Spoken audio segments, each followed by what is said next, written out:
Yay, we are live. Hello, everyone. My name is Tracy Mooney. I'm from Keepsake Quilting, and I'm pretty excited for today's guest. We have Michelle Freedman from Maywood Studio joining us today, and I'll bring her on just in a few moments as soon as we get a few more people signed on. I see that people are already joining, so I'm very excited. Welcome. Please feel free to drop some comments, ask questions. You can ask questions to either me or the guest, it's fine. Certainly feel free to, like, it gets very conversational and chatty here, so just be sure to just drop a little comment, let me know that you're watching. I have a couple of little bits of news that I wanted to let you know about. So first off, it's almost time for our big warehouse sale here at Keepsake Quilting in North Carolina. If you're in the North Carolina area or are traveling through, we are having a huge warehouse sale that is happening June 20th through 22nd here in Archdale, North Carolina. And so I wanted to give a little shout out for that. It's going to be very exciting and fun, lots of really great deals. So be sure to stop by if you are in the area. And then I also wanted to say that if you don't get our emails, you are really missing out. We have been doing a kit of the day, which is like some kit that is one that we have, and you get a really great deal on it. And then we also have a pick of the day each day. So that's also just an awesome item. Sometimes they go together, sometimes not. But it's definitely something you are missing out on if you don't get. And also in the emails, you get to know what the schedule is for the live. So we've got some really great guests coming up, and I think it's going to be lots of fun. So today's guest is Michelle Freedman from Maywood Studio. She's also an incredible quilt designer, and she designed the quilt that is behind me that is called Centerpiece Star. If you want to learn more about it, there's a link below that you can click on to see it on the website. But it is just one of her amazing quilts that she has made. And the lovely thing is I've known Michelle for well over 10 years now, and she's just the dearest person. So without further ado, I am going to add her to the live, and you can all get to know her better. Hello, Michelle. Hi, Tracy. 10 How are you? years. 10 I, years. How is that possible? I mean, yeah, it's like 10 years. Because, I mean, so a little background story. Michelle and I both worked at Generation Q magazine. And I know I started in 2012. When did you start? Wait, You do not have a magazine. Oh my God. Of I course you wasn't ready do. to pull this out yet. Oh my gosh, of course. I ruined it. I ruined the surprise. Um, did you say 2013, I started 2012. 2012? Whenever Quilt Market was in Portland. So if it Oh, was, Portland. there was in 2008, and then that was my first day on the job. I So that was like ran, 2013, I would guess, 5 years, right? I think Wasn't so, it a 5 year yeah. cycle? Yeah, because I had run a half marathon that morning. Oh, First and that's last ever. right. First and last That's ever, right. and, like, literally hit the ground running. I I was remember that. I yeah. remember. Oh my gosh. Amazing. Um, we got a comment from Facebook. Hello, Judy. Thank you for commenting and let us know that you're there. That's fantastic. So yeah, so I'm guessing around 2013. Yeah, I think so. Yeah. Yeah, and I feel like there were a few years that we were actually partnered up to walk the show floor, and we always had Yes. fun. We always Yes. had fun doing that. Yeah, that was really fun because we would all come in from this it seems very modern now looking back how we worked because we were all remote, and Hmm. we all traveled in from all different parts. I was in Hmm. Oregon, uh, where were you? Were you in I was in Chicago? Illinois at the And time. Yep. yeah, and then Jake was in California and Terry Hmm. was in New York. Terry came on a little later, and then Melissa Hmm. was in New Mexico, and, who am I forgetting? There yeah, Scott is Scott. Yeah, Washington, so it was right. fun to, like, be with everyone in person, but it Yeah. was like, if we would have had Zoom or something like this back then, imagine how fun it would have been to, like, see Oh each my other. gosh. Yeah, yeah. I mean, it was sort of ahead of the curve. And when I actually started working for Golden Peak Media and got there, I thought, oh my gosh, these people are like so behind the times, because we actually still had like paper folders that we passed to each other, and we had been doing everything completely online, Yeah. all PDFs, all Mhm. of that. And so it was always just such a fun time to get together with the whole gang. And it was always very cozy because we were always either like renting a house or Yeah. we were, we're sharing like a hotel suite, and it was just so much fun. Yeah, actually, that was probably one of the first times I'd ever stayed in, like, an Airbnb. Mm, I remember one in me too, Portland. actually, now that I think of it. Yeah. Yeah. We had that cute house. Yeah. It was really cute. Right. It was And I really cute. and I remember thinking, like, "What is this thing that you can just stay in someone's Right? house?" Right? Yeah. Yeah. It was we were ahead of the curve, like 100% ahead of the curve. Yeah. But That I was love fun. that. So, usually what I do is I start out by asking people about how they got started sewing or quilting. Um, well, so I started sewing pretty young. I, had been reading all of the Little House on the Prairie books, Mhm. and really wanted to make a sunbonnet and an apron and dress like Laura Ingalls Wilder, like a Mhm. pinafore. Mhm. So I think the first thing that I tried to sew was like a little rag doll that I imagined she might sew. So I had access to a sewing machine. My mom had one in her house. My grandma had one. My mom's was my great grandmother's that had been Oh, electrified. wow. So it was a treadle that Wow. they added a motor to, and that one had been in the house, my whole life growing up. And then my grandma's sewing machine was in her closet, which is a thing. So I've talked about this before in other conversations, and people are like, "Oh yeah, like there was definitely a sewing closet in our house." And Mhm. so um, I I made that little rag doll by hand, and then for I think I was 7 for my 7th birthday. Wow. My mom let me pick out fabric, and so at the mall, there was a fabric store, and Mhm. I really, really wanted the fabric that was, like, pre-smocked, and you could buy it by the yard, but it was too expensive, and Mhm. I ended up buying this fabric that had these apples on it. It was, like, fake denim with these, like, little apples on it, and I made, like, a little pinafore overall thing from a pattern, and I love you, mom, if you're watching, but my mom had this she wasn't confident threading the machine, which is crazy because she sewed everything. She's a wonderful sewer, and, she I thought at the time, like, "Gosh, this is really hard to thread the machine, like, this is something, like, only my mom can do, and it's even hard for her." And, so that's sort of how I started sewing, thinking like, "This is really hard. This machine is difficult to use." And I mean, in hindsight, it might have been because it was like Mm. kind of a, treadle with a motor on it and, kinda Oh, you had a different. really crazy bobbin, one of those weird ones that they used to have too. I don't remember the bobbin.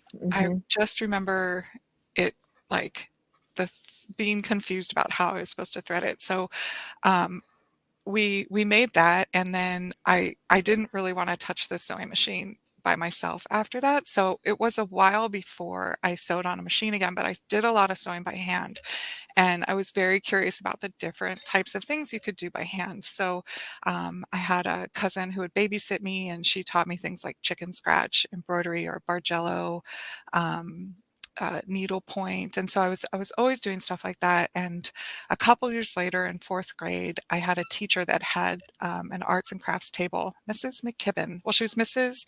Price, and then she got married, and she's Mrs. McKibben.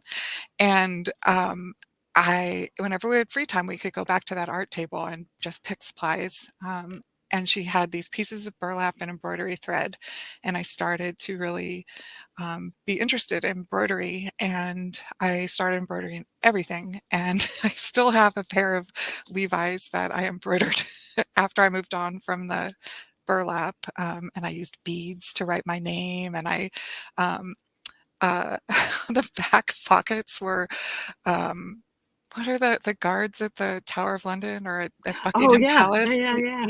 Beef eaters, or they have those hats? Mm-hmm. And I made the, the typical Levi's pocket, like, that, like, started his hat, and I embroidered. I was a weird kid. And then, out of the pocket, I made, like, the White Rabbit's pocket watch coming out, and then from the front, Cute. the trees, came up from the bottom. So that was sort of my journey into stitching, and then I started to use a sewing machine again in the 7th grade. And at that time, that was called junior high, and I'd had some, major surgery, and they just put me in sewing class because I couldn't do PE. So I was in sewing class for a couple of periods a day, and yeah, she just let me go through the McCall's catalogs or Wow. Confederate catalogs, like, pick out whatever you want to sew, and that's where I really started to use a sewing machine and learn how to do that. So yeah, that Wow. was sewing Amazing. always, always something. Wow. I always wanted to sew when I was Yeah. young, but I didn't.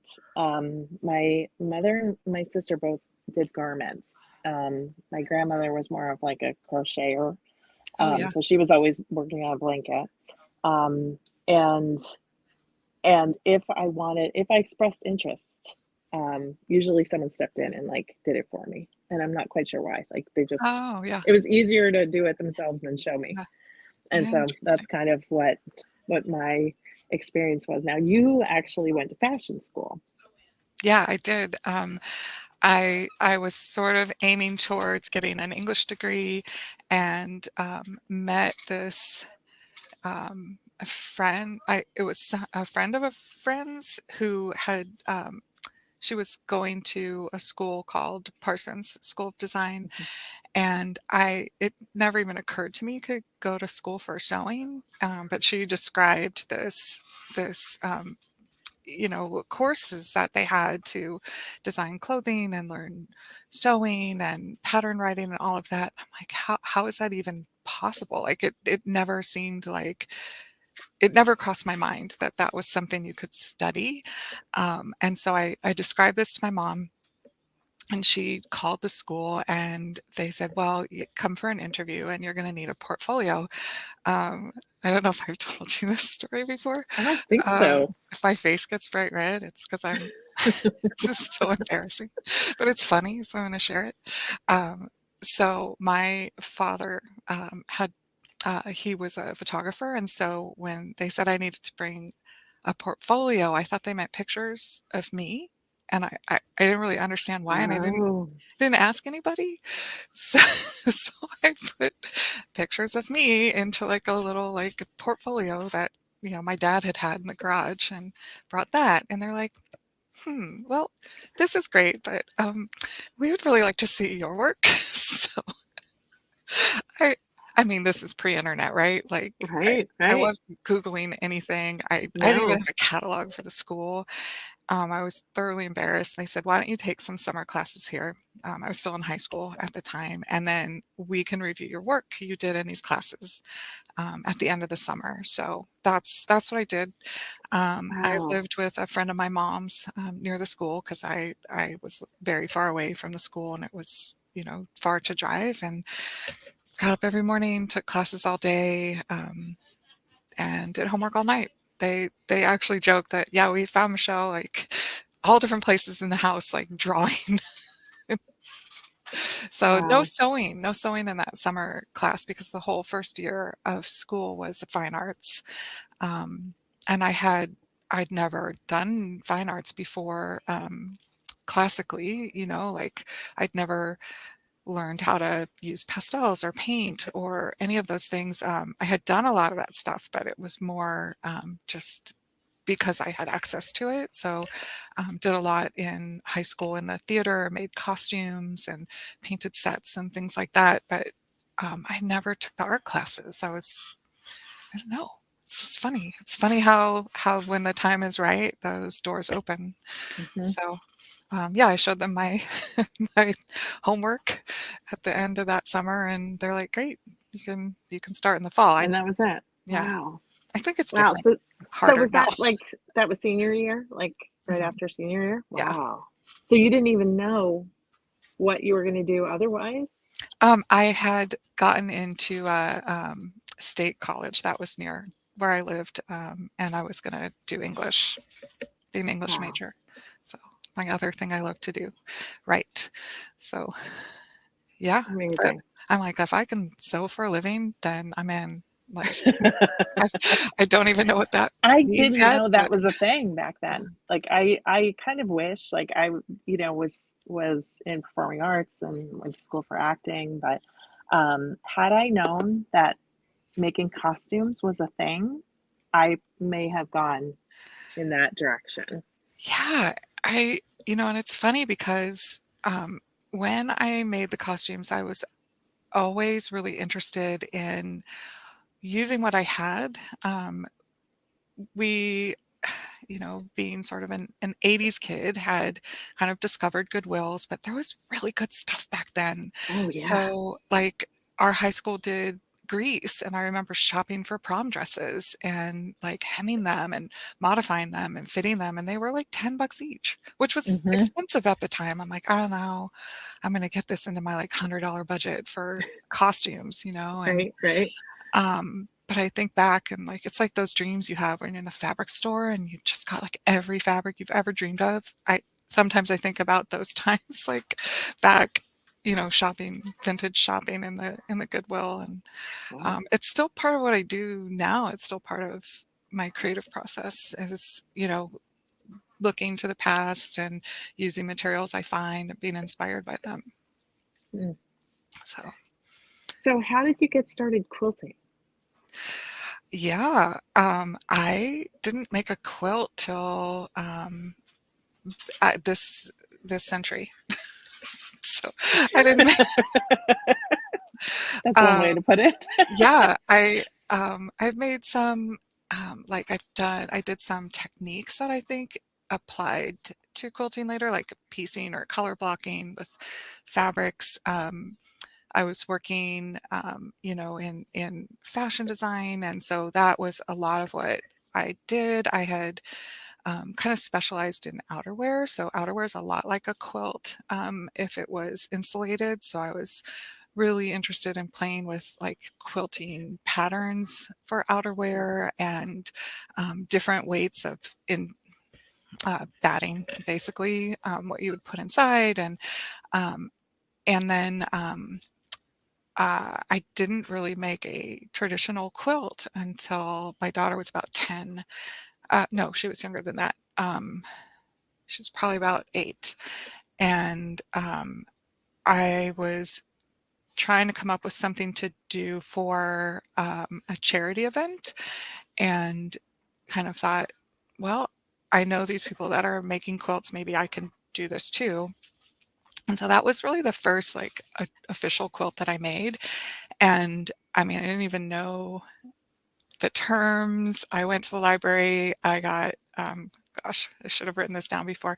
Harriet Hartgrave, is that? Hmm. Yeah, I got Hmm. her book and a, a Cape Fassett book, and was really just trying to understand what this was. And I found a block I liked. It was a bow tie block, and it was a really interesting construction. So, I'm coming from like garment and three-dimensional sewing, and this had a three-dimensional quality to it. And so I made this whole bow tie quilt, um, and brought it to a long arm quilter. I've gotten a recommendation for that. And she's like, if I quilt this, I'm going to squish all the centers down. I'm like, what do you mean? And then so like, I was like learning on the fly, like, edge to edge and like Hmm. what long arm quilting was. I didn't even understand that I could do it myself on my sewing machine. Like it didn't occur to me. I thought there was like hand quilting and I'd never get it done. But coming from the design background and manufacturing like outerwear and all this stuff, I'm like, no, you send it to the factory to get to get quilted.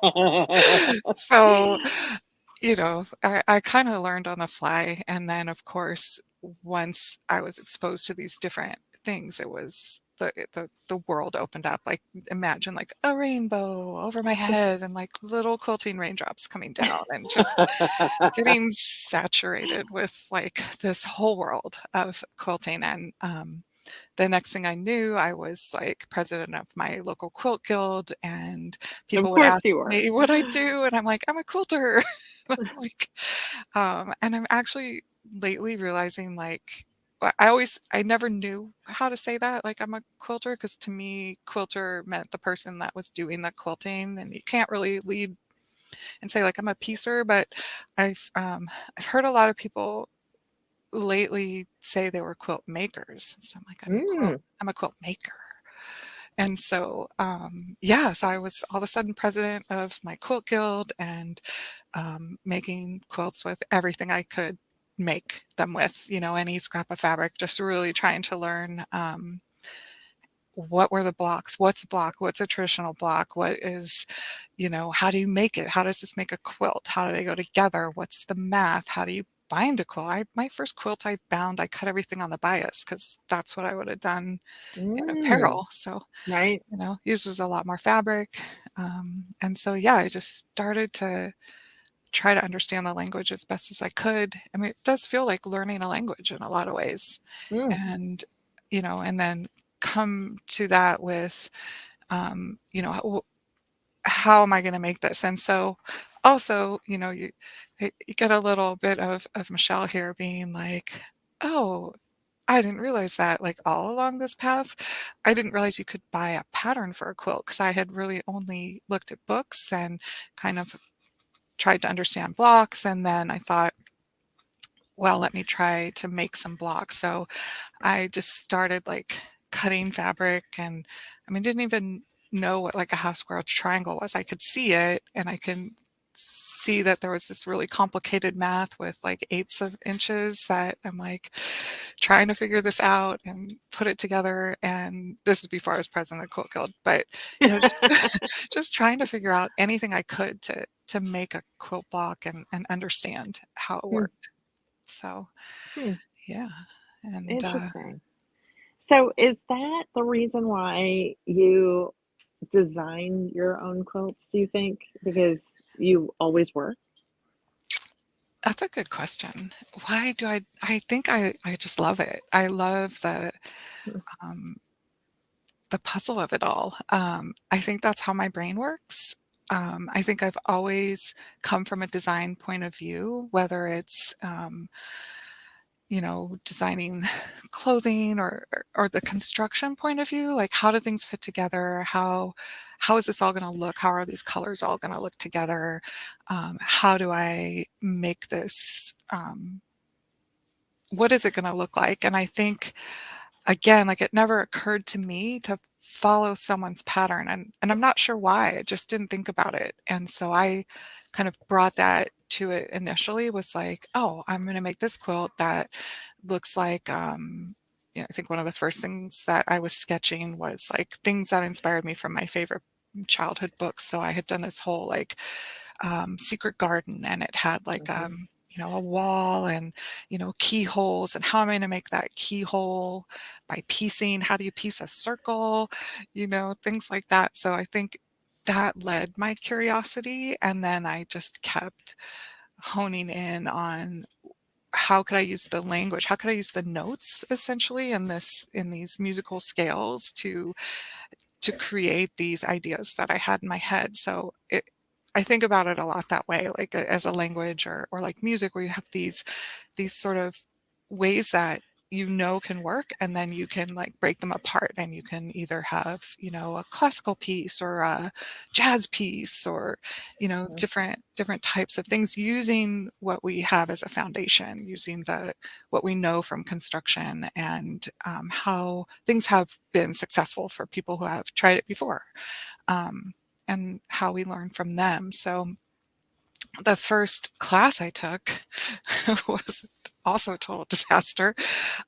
Again, coming into it thinking not having a lot of experience, Denise Schmidt was in town and she was teaching a class at a art college, the Pacific Northwest College of Art, and um, it was like a 3-day workshop, and I couldn't afford it at all. And my birthday was coming up, so I asked everyone, I'm like, please pitch in. Like, I really want to do this. And the it was like an improv class, and I mean, I'd made maybe 4 or 5 quilts up to this point. I didn't know what improv was, but I knew I liked Denise Schmidt. I thought she was a genius, and I wanted to learn everything I could. And here's this quilter I admire, like in town.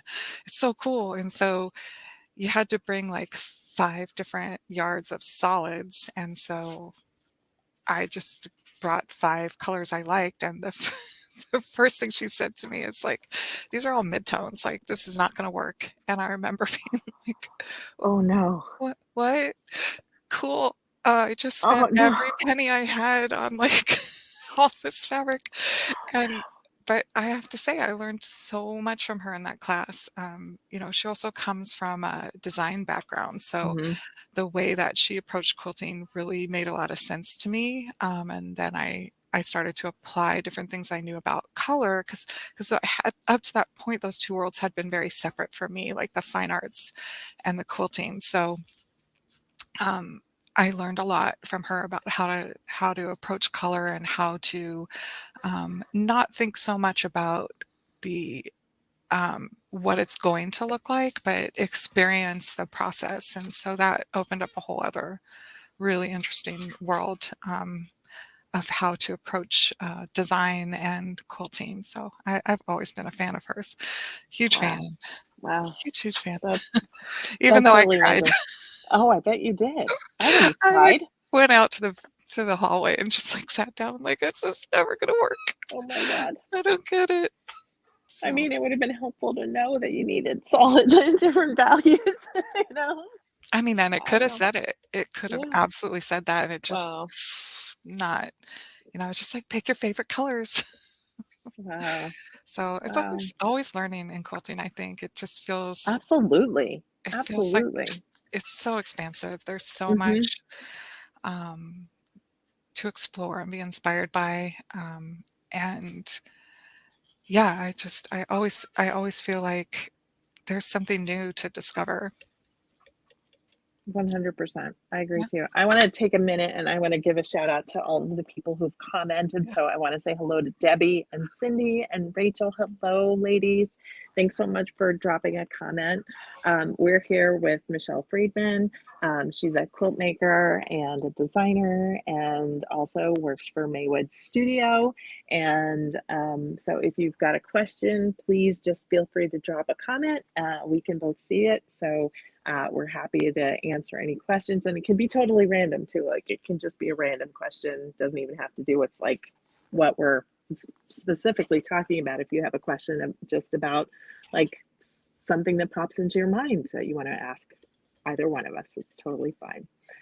All right, so that must have been absolutely um, terrifying, but also really exhilarating to learn from Denise Schmidt, especially. I'm guessing it was probably like at the height of like the Denise Schmidt craze that kind of took over quilting. Has that changed at all? Like, to me, I, there's I don't know. I mean, I feel like there was like a whole time where it was like, she could definitely do no wrong, and everyone was just, enamored of the quilts that she made. And she really made interesting choices, like in her career, the way that she worked. So I want to know how you sort of transitioned from doing fashion into making your career in quilting. oh wow. Is there a straight answer for this? I mean, probably Yeah, not, because I know my journey is sort of like, you yeah, know. when my daughter was a certain age, I realized I wanted to be home with her, and kind of switched into doing freelance. And um, I think that was when kind of the stars aligned. I was doing some textile design, and I heard about Quilt Market, and Mhm. I was like, "How do I go to this Quilt Market thing? How do I get in?" Um, I think so everyone thought that back yeah, then. sorry in advance, but I kinda snuck into a Fabric 2.0 party.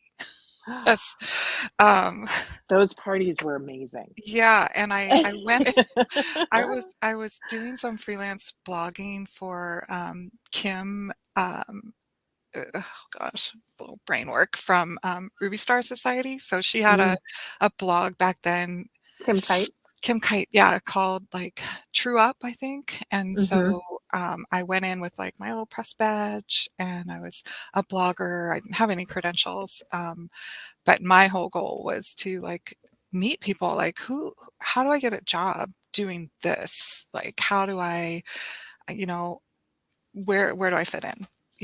I'm a designer, I can write, like, how do I fit in? And so I wanna say I met Teresa Coates at that party, Mm.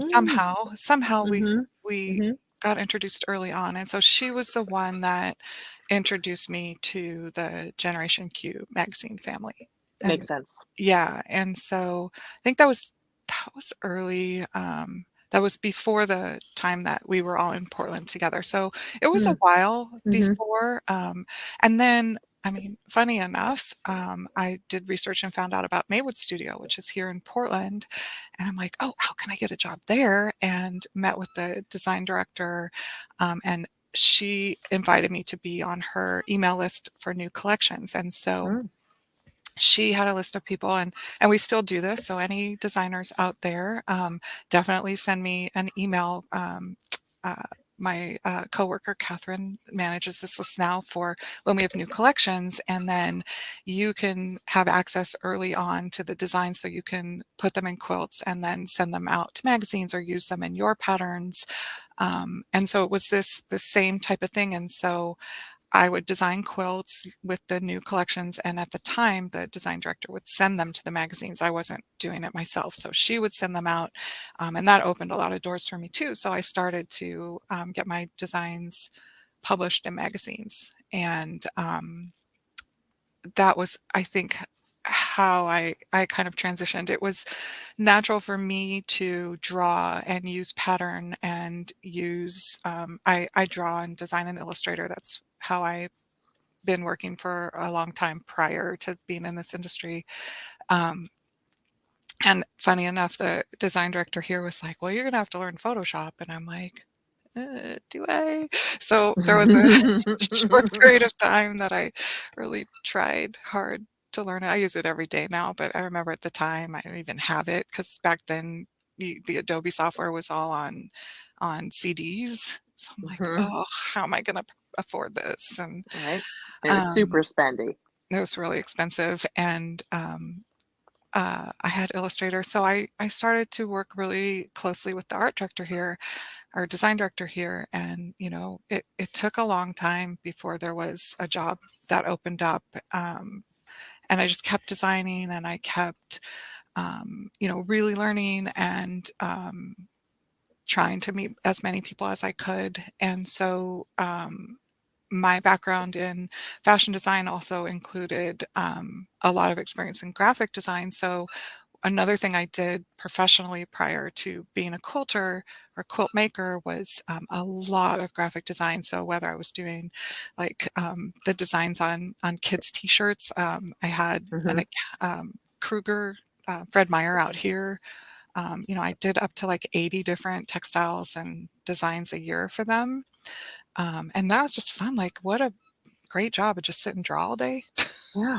Yeah. Do that, and then we'd put them into catalogs and, so I had this background as well in graphic design and marketing and writing, and I, worked for some bigger corporations. So when the job I have now opened up, it just every skill set that I had kind of aligned into this like magic job that I have now. Like you get to design quilts, create the catalogs, play with the fabrics, you know, be part of this like cool, smaller group of very creative people that, you know, design these beautiful textiles and part of this like TARDIS of incredible sewing notions and supplies. Um, our parent company is a E. E. Shank, which is a distributor, sewing notions distributor. So, I mean, every day I walk through like the land of sewing and quilting, you know, Yeah. Candyland for Hmm. me. So it's really cool. I feel very lucky to kind of have everything sort of build to this and be able to continue to be creative and work with great fabrics all the time. So Amazing.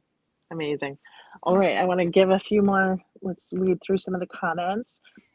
Susan says hi from Jacksonville, Oregon. yay, Oregon. And then we've got a conversation between Natasha and Rachel.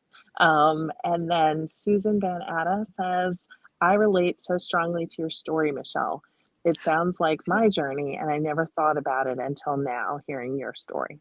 Oh, that's so cool. I want to know, Susan, did you work in like the apparel industry or I really want to hear your story. We'll have to get you on here Yeah, sometime. right, right, right. Susan, you feel free if you want to drop another comment. We will be sure to read it. And then we've got MY says hello from Birmingham, Alabama, Oh, cool. and Nella says hello from Eugene, Oregon. Oh, that's So, Neela. Neela, Neela, she is my how do I describe you, Neela? I can't make quilts without Neela. Neela is an incredible nice, quilt maker. She is just the best tech editor and has supported this company in so many ways. She makes our samples, she tech edits all my patterns. She often nice, partners with me in writing patterns. So if I'm curious about like a construction or have some ideas, she's the person that I go to first to like work it out. She's so talented. Hi, Neela. Um, I try to tag her in everything she makes. She's like the most precise sewer I've ever worked with. She's a long arm nice, quilter. She's great long arm quilting. Thank you, Neela, for everything. She's amazing to partner with. And yeah, I've met her when I came here to work, and it's great to have someone like that, a partner that when you're writing patterns like the centerpiece stars, and Neela made that quilt actually behind you. Um, nice, and we're back and forth texting and on email. She's much more precise at math than I am. Catches everything. So I don't send a pattern out into the I world. think we all need that kind of person who's got Yes. the math brain, you know? Yeah, and but it's more than that too. It's creativity. It's understanding the language. Again, Hmm. I kind of describe it that way. Like she's also a quilt maker. So if I'm like, is there an easier way to create this border, and we'll go back and forth about that. So, I really consider Neela a partner. So thanks, Nice, Neela, nice. for partnering with me on all my crazy ideas. Well, Neela says, my pleasure. And Susan actually responded and said that she was in the advertising industry and now she has an Etsy store called Flannel Land. Oh, awesome. That's amazing. I love Oh, Flannel Land. and then um, Romy says, let Michelle know her favorite cousin is watching and says her creativity is unmatched. Rami is my favorite cousin. We are the original Rami and Michelle. So I love it. I just love it. saying. Rami, your sister has a quilt that I didn't make, but was part of some fundraising that I did. It was made by folks in my quilt guild, and we did a random drawing. And my other favorite cousin, Stacy, Rami's sister, has that quilt. And one day, Rami and I will make a quilt together with some Nice. walk T-shirts from our fundraising efforts that Nice. we've done shared over the years. I like it. All right, so we've sort of alluded to the quilt behind me, and we should probably talk a little bit about it. This is Yeah. called Centerpiece Star. And tell me a little bit about the quilt and, anything informational, informative that you want to tell us about. First of all, Tracy, thank you for wearing that beautiful gingham shirt and your red glasses because that's perfect. Like, I love gingham, I love checkers.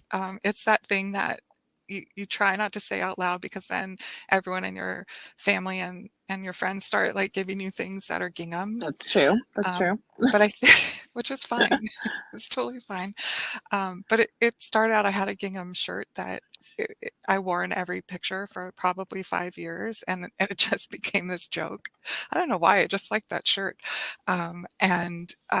I during the pandemic, I built a little free library, and I painted it with a gingham, and I Oh, that's used right. I remember that. yeah, and I used about 10 different colors because, you gotta get all the right shades, and when the yarns crossed and they create another color, and so I was very authentic about this.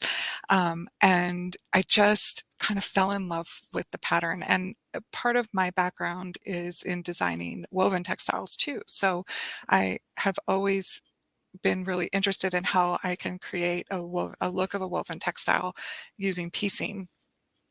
And so, Centerpiece Stars was a quilt that I started to play with a design of stars that were like ribbons that crisscrossed, and it really started out with me just drawing and having this sort of idea of things weaving or intersecting and what happens when the colors cross. And so that's how that Hmm.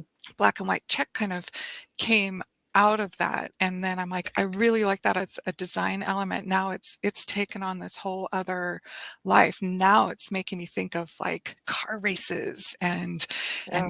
the flags that, at the start or the end of Hmm. the race. And then I started to play with the colors in the Color Wash Woolies flannel, which are these beautiful, they're inspired by hand-dyed wool that Bonnie Sullivan actually dyed, and so in a yard of fabric, it's all her dyed, um, it's all based on fabric she actually dyed. So within that yard, like in the different places you cut it, it looks slightly different. So there's a lot of dimension in the colors. It's beautiful fabric. It definitely would fit in something called flannel land. I love sewing with flannel. Flannel's like clay. It's so soft and the colors are so rich and beautiful. So once I had this like concept for the design, one of the things I like to do is try other fabric collections and Hmm. see what would happen. And so this seemed like it could work. It could work using prints. It could work using the flannel. And I call it the push and pull. Like, what happens if I put the darker color here? What goes to the foreground? What goes to the background? And just like really playing with those. And then it ended up to be this fun, very graphic looking design. And I'm like, this would look so cool in like a kid's room that has like a car bed, and Yeah. then I start like Right. visualizing where it's going to Right. go, or like as a graduation gift. And it just felt like you could do it with yellow stars or you could do it with green stars. You could, Yeah. definitely play with like your favorite colors in there.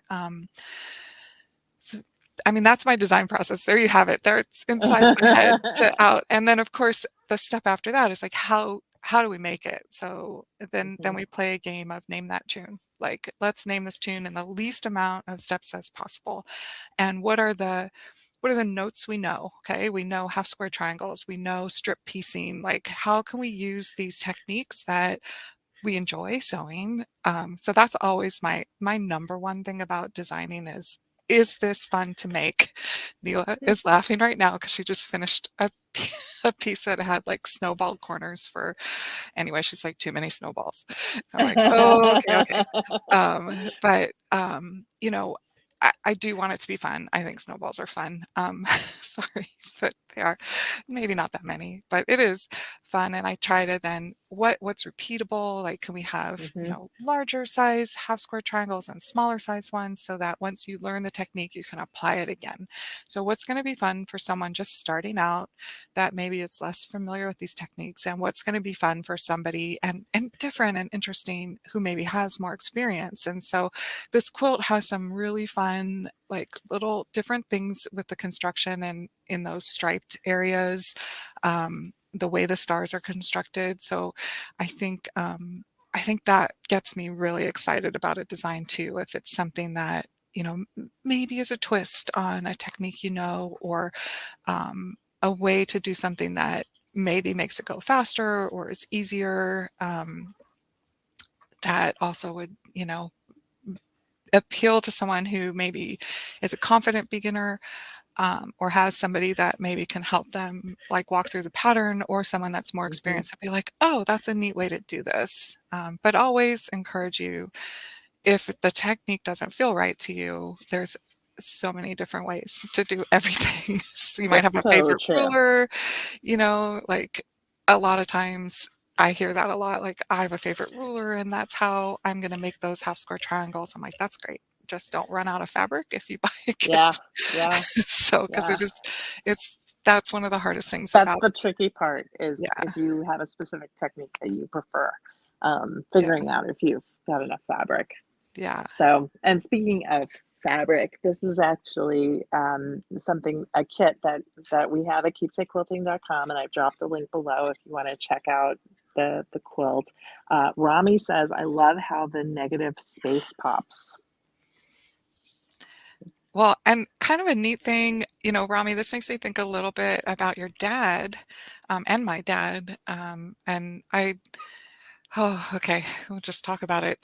Rami's dad designed cars Oh, and like had the coolest job ever. And my dad, I have these photographs of him like being at the Indy 500. So like wow. it definitely makes me think of like our dads, in particular, Howard and Bob, and like, something that,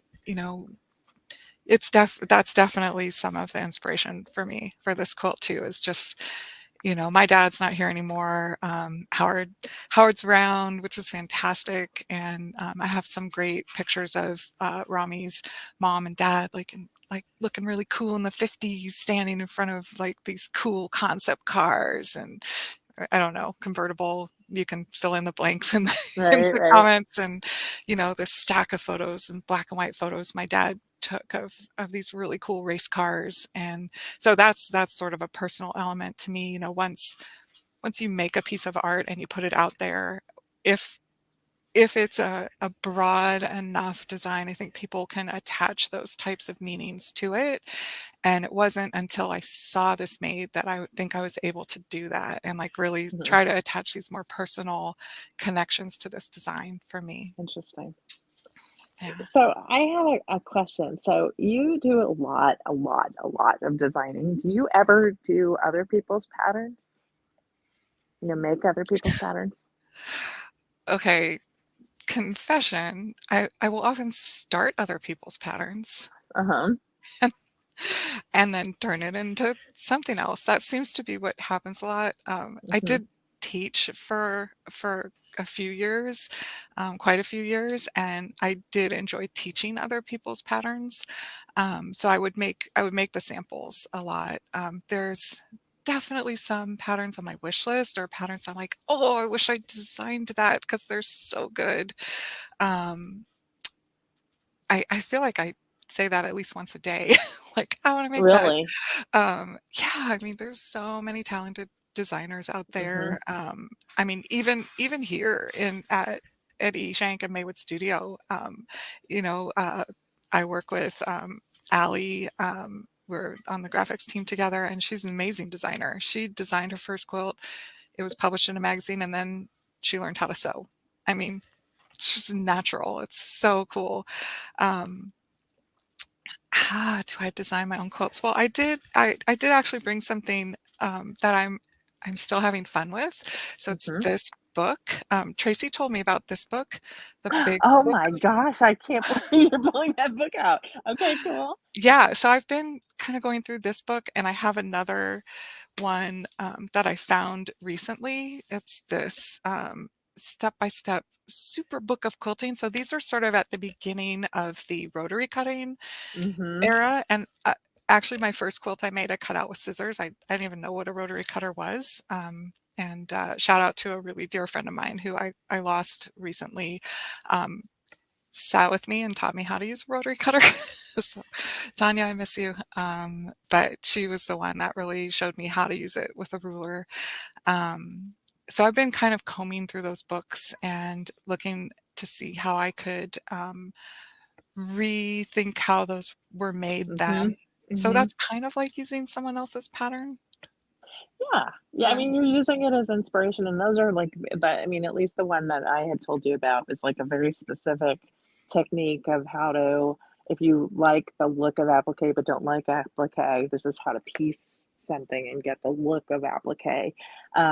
And so I think that that's a fine place to start to get inspiration from back then because the techniques are so different now. I think about this a lot about how things have changed. I started quilting in the early 90s, and so it was very much still the time where you couldn't enter a quilt in a show, like a big show, if it wasn't hand quilted. And like what the big like brouhaha when quilts started to win that were machine quilted, and what a big deal that was, and how things were very much still of the mindset that you use templates and you cut out the fabric.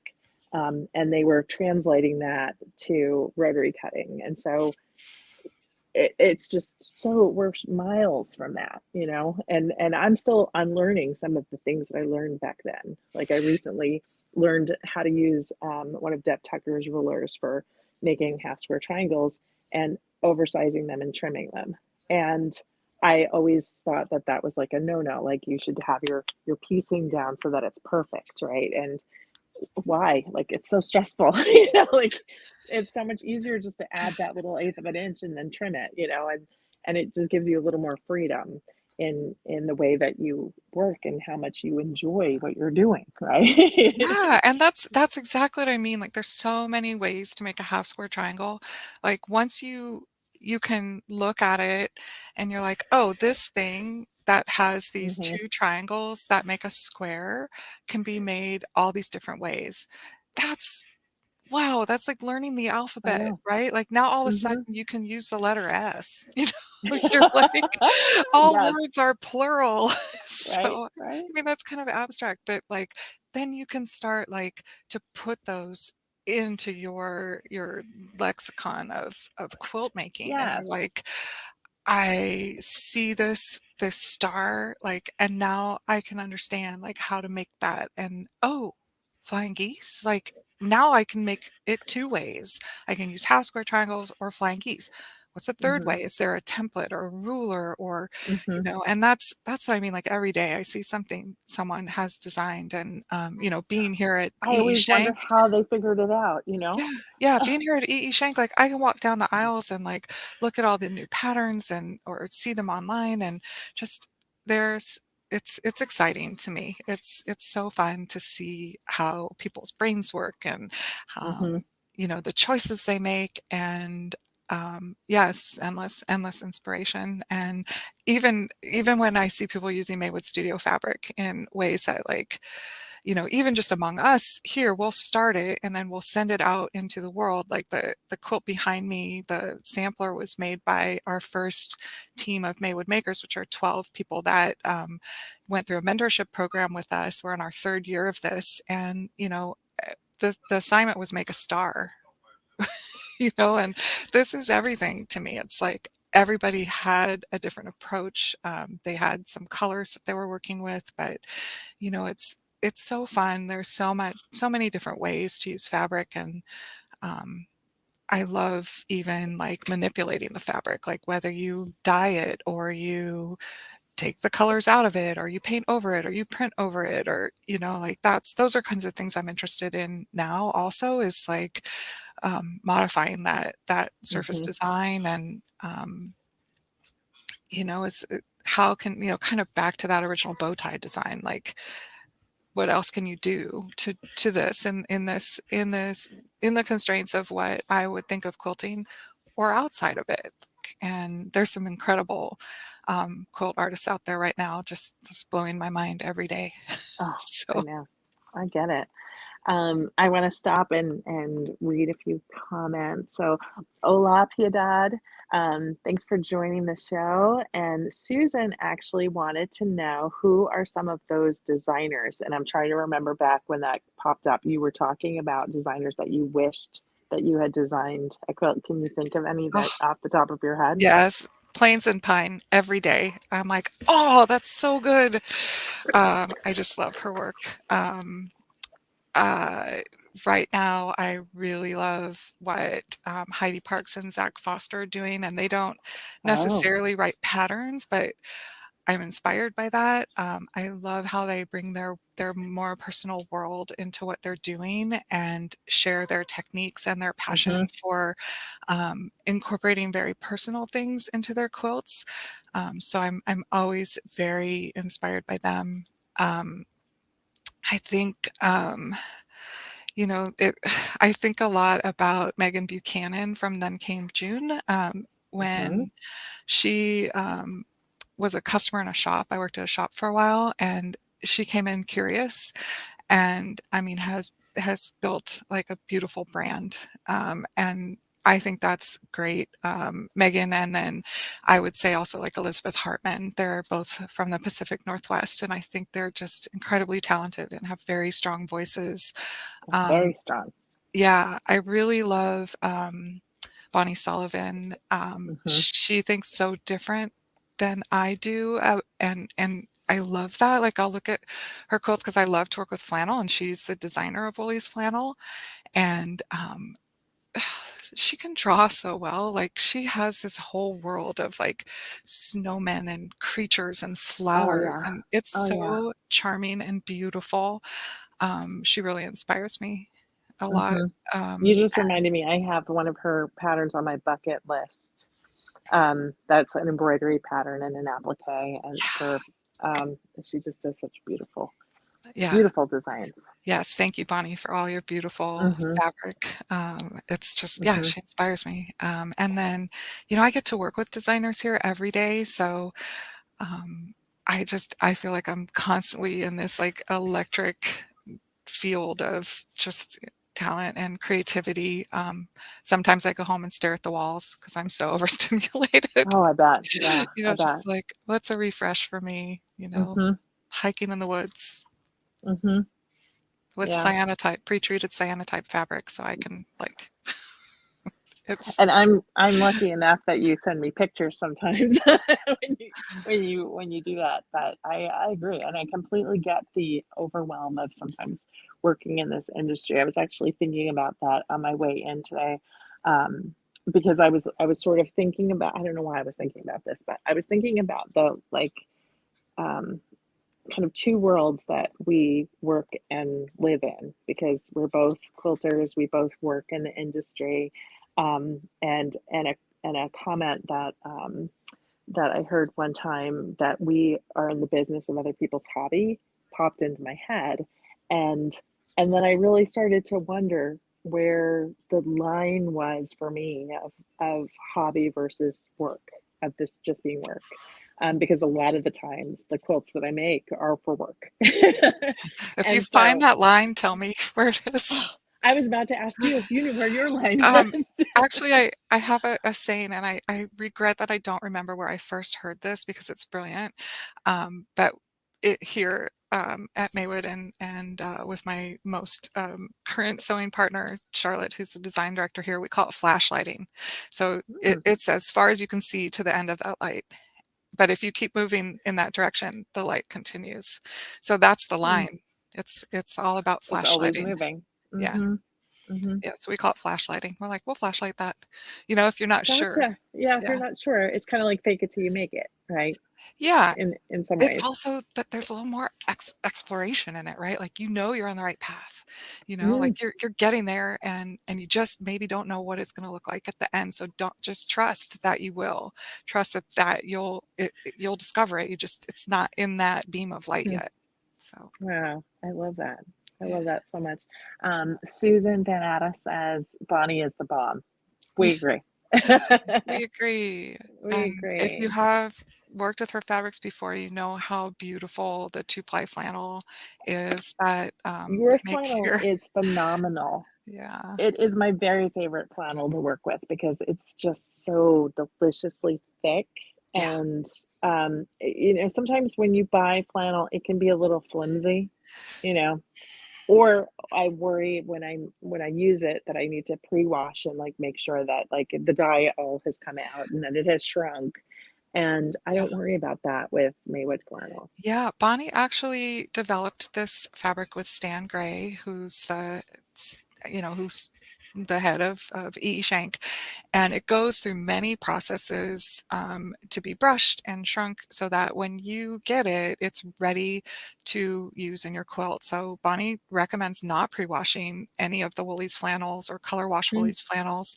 I answer emails about that frequently, and especially pre-cuts. So I know, in particular, some people have reasons to pre-wash, and I understand that. So if that's the case, just don't agitate, don't use an agitating type of wash, like hang it to dry, because those types of things can distort the brushing on it. And Oh, interesting. yeah, so that's some things that I often share with people who write in curious about that. But yeah, this fabric, a lot of times people are like, why don't you have flannel wide bags? And part of it is that the process goes through is shrunk multiple times and brushed multiple times. So the width that it starts out at isn't the width that it ends up at. So Oh, it's I see. That's yeah. interesting. Something that, is constantly in development here is like, how can we achieve that? So stay tuned for one day. I We're love still that. And still flashlighting it. yeah, if you've never used Maywood's flannel, I really strongly encourage you to give it a try. As like this kit here is a perfect example of one of the beautiful quilts that Maywood has that uses these beautiful flannel. I mean, it feels so luscious and it's just a dream to work with. And maybe we can take this moment to sort of hint towards quilts to come. Yeah. Um, well, when this quilt was being designed, one of the things I do when I land on a design is I'll put other fabric collections into it and see if it works. How can you use the same design and use it in different colors or different fabrics, and in this case, prints. And when I showed them, I showed a few different versions of this to Tracy and the crew at Keepsake, and they're like, okay. And I'm like, oh, which one? And they're like, yeah. And I'm like, wait, but they're different fabrics. So you might see this quilt in Hmm. a different fabric, and it's actually constructed slightly different. And so Oh, really? Neela helped with that. There was a couple things because the other quilt is a rectangle and this one's a square, and Oh, so I don't think I knew that. yeah, so there's kind of a reason to do both because while they have that same look, they're slightly different in how you make them. There's more fabrics in the other one. The other one is got more of like a little scrappy feel in the checkerboard part, so it's not done with strip sets, and so it's kind of fun to do both. Or Neela might say like, yeah, Michelle drove me nuts on this one because I she's bet. like, they're exactly the same and they're not.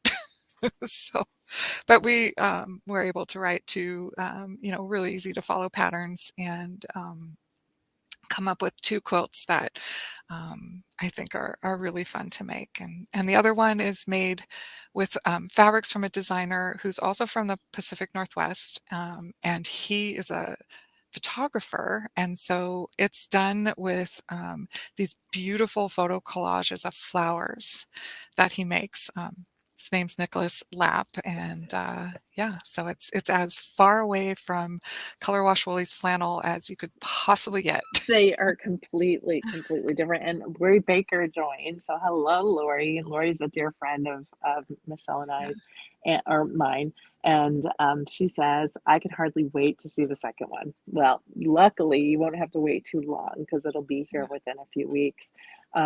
And I think I want to take this moment to say that Michelle and I have already decided that we are going to do this again next month.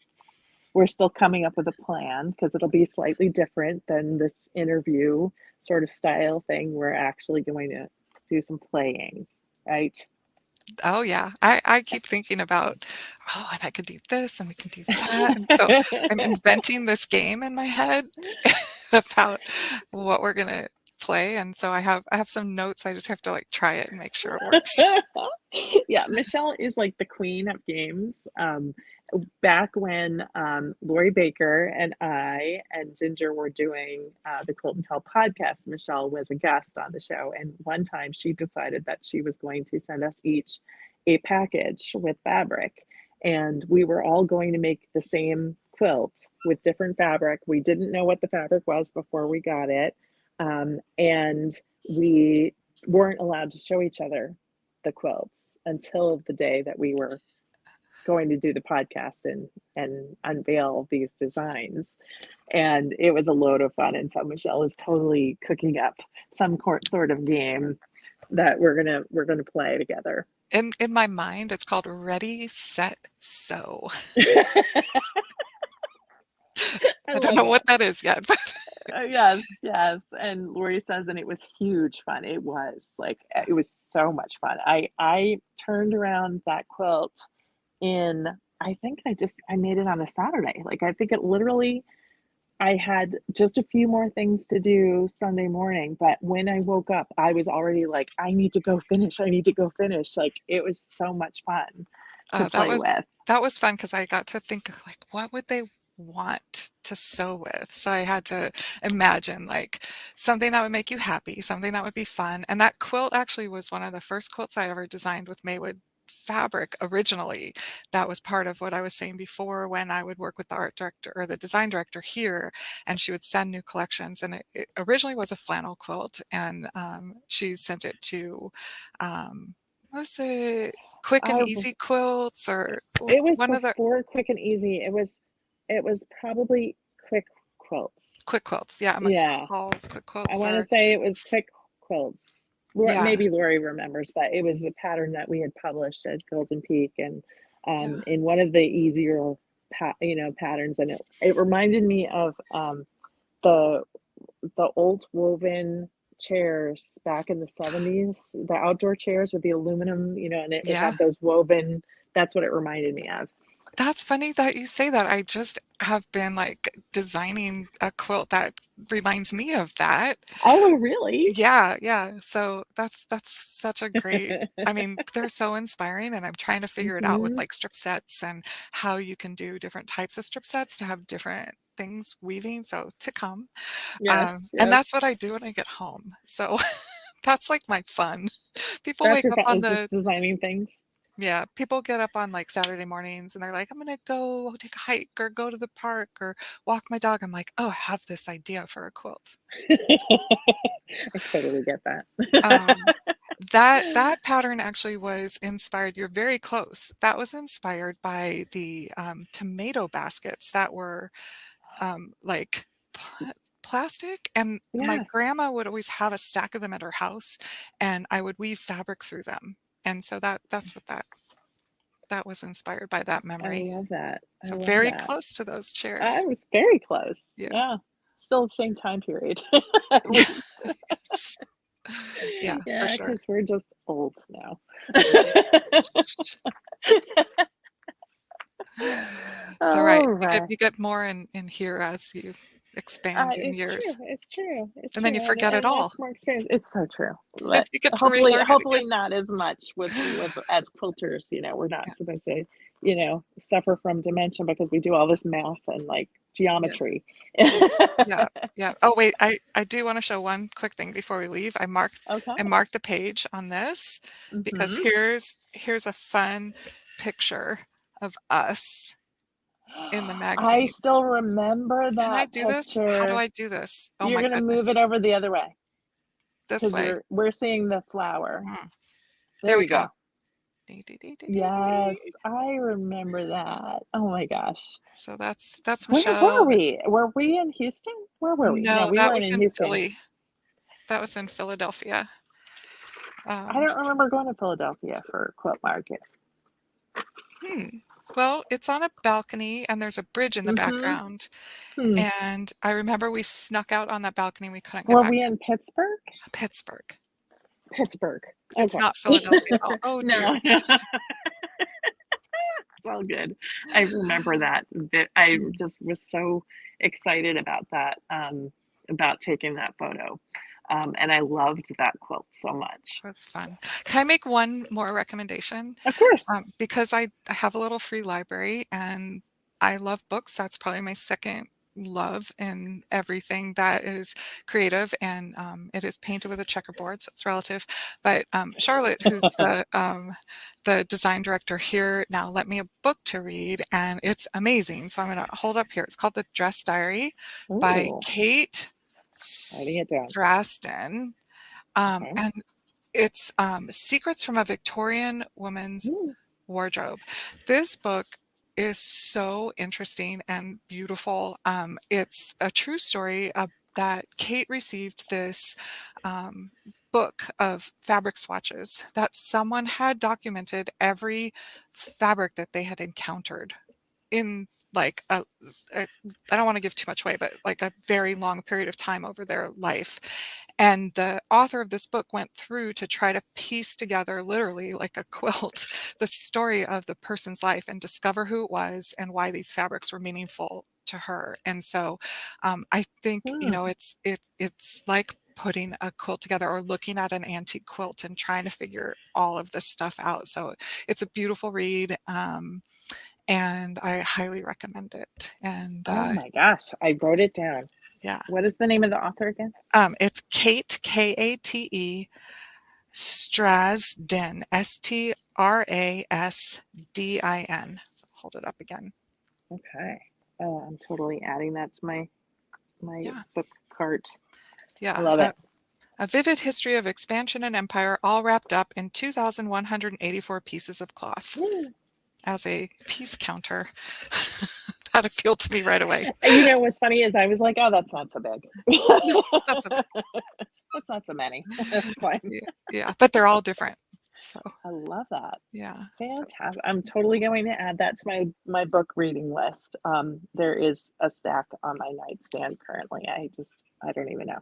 I haven't even had like the brain capacity to read, but I feel like it's coming. I'm finally like starting to unpack completely. So like getting down, the boxes are dwindling, and I can be like, it's yeah. all good. Well, I hope that I get to see some of your centerpiece star quilts, all of you folks that joined us today. Tag Maywood Studio so that I see it if you're over in the socials, Facebook, Hmm. Instagram, Threads, Kara, TikTok, wherever you are. Yeah. Let us know. And Do you want to give your Instagram handle too? They can tag you there. yeah, it's at Maywood Studio.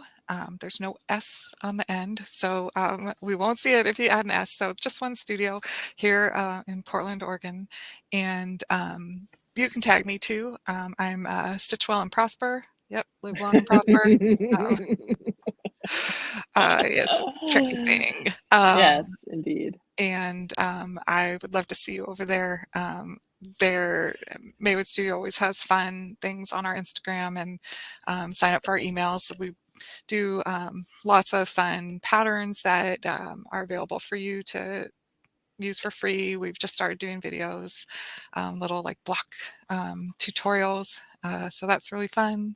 And then on my feed, you'll probably just see lots of random things that I'm doing. Lots So of random things. baking She bread, is making incredibly quotes. prolific with quilt making, and so you get to see her Yeah, designs and where you might yeah, find them, and all of that. Yeah. And if you do make this one or any of the quilt kits at keepsakequilting.com, you can also tag at keepsake_quilting on Instagram, and me too. I'm so supportive. So that would be amazing because I love seeing what everyone makes, and it's such a delight to be tagged in something and Yeah. like, ooh, what did they tag me in? You know, it's so nice. It's fun on Instagram too, because if you leave a comment, like we can talk to you, like get to know you Yes, too, and right. follow So back. true. And I like that I about that like that too. platform. I agree. I do too, and it's generally a friendly place with all the quilters. I say generally. Yeah. Oh, and shout out to Lori. Sorry, it's backwards. Lori, this little blue and white thing. She was with me at an event when we had that pattern. That's the Nightfall fabric. We got to meet in Hamilton, Missouri together and do that. And then the one above was quilted by Terry. I'm not sure if I saw Terry on here, but just shout out I did not, but to she'll Terry. probably watch later. Terry, So the side, Terry Lucas, incredible quilting. It's kind of far away, you can't see it. And then above that, that's Shadow Play flannel. Shadow Play is one of Maywood's beautiful blenders, and that's the logo that is in the flannel collection. So that's also flannel. And then Kimberville Basics is the sampler behind me. So those are dyed solids. So those are fun to work with because there's no right or wrong side. They're all the right side. nice. I mean, there is technically if you want to be technical, but I'm not. I'm like, nope, it's dyed same color, front and back. It's perfect. You could tell only on the selvage, but if you cut the selvage off, then All bets well, are off. yeah, all bets are off. So I love that. Well, I just want to thank you so much for joining me today yeah, thank and you. having this fun conversation and getting letting our viewers know you a little better and so now everyone can start keeping an eye out for Michelle's amazing quilt designs in the wild. You can find them in magazines and of course, you know, our kit that we have at Keepsake Quilting and all kinds of places like that. So Well, I mean, this has been so much fun. I was like so nervous. I'm like, oh, I'm warm, I'm sweating, I'm at work. How am I gonna do this? And then I don't know, Tracy's handle is so supportive. It's because the minute you just start talking to Tracy, you're instantly like relaxed and just it's that's so fun. sweet. And you always ask, you know, great questions that feel very conversational and fun. And I'm really excited also to see what you've been doing since you started at Keepsake. So it's been fun to watch your journey as well. So someday you'll have to get someone on here to interview you. That's actually an interesting idea. That would make me nervous then, I think. It would help me to understand how people feel, but No, at least for me, very comfortable. I think everything else is I just try, you in my know. head. Yeah. We're all just quilters and like that's what I want our viewers to like get that we're just all kind of the same. We're all cut from the same cloth. Huh? Oh, nice one. Good Yeah, one. see? All right. Well, and so Lori says, thanks you guys. It's great to see you. And Susan says, wonderful interview. Thank you. And Yeah. BBFN. Bye bye for now. BBFS. And Thanks everyone and thanks yeah. Michelle. Thank you. Thank you, Tracy, and thanks Keepsake for having me on. Oh, anytime, anytime.